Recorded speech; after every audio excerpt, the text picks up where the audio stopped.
Edie Windsor. I live in New York City, but I was born in Philadelphia and brought up there. I was about 7 years old and roller skated to see where my new house was going to be. We were moving with a girl, and I remember sitting on the curb resting, waiting for somebody to come pick us up because we were too tired to go skate back. And I remember putting my arm around her and feeling very proprietary.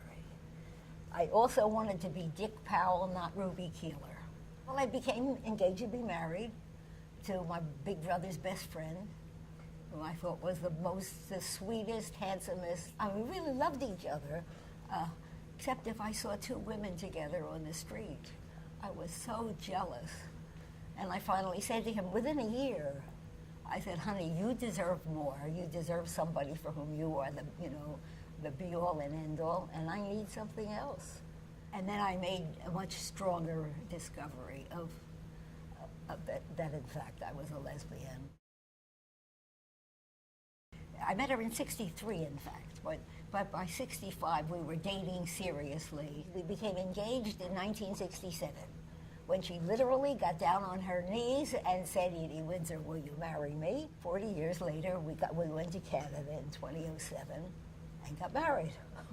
A couple of months before she died, she said, God, we've been so lucky, Edie, look, we're still in love.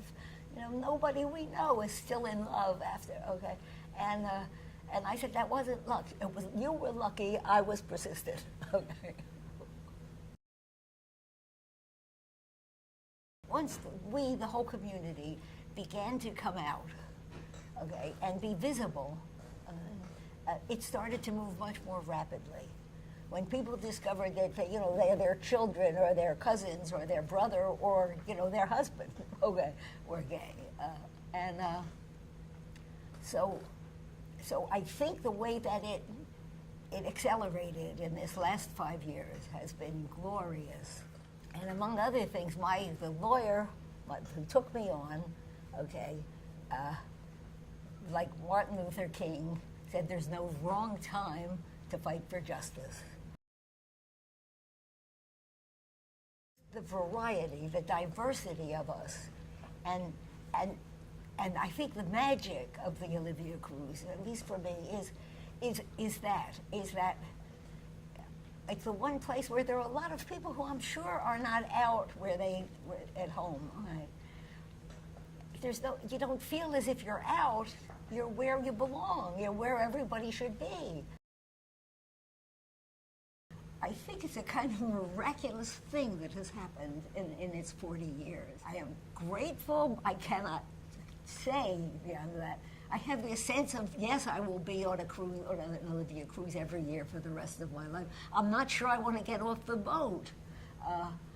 So Olivia, thank you. And thank you for what you've done all together for the freedom of, there are over 2,000 lesbians on this ship, and they are all gorgeous and free. So thank you, thank you.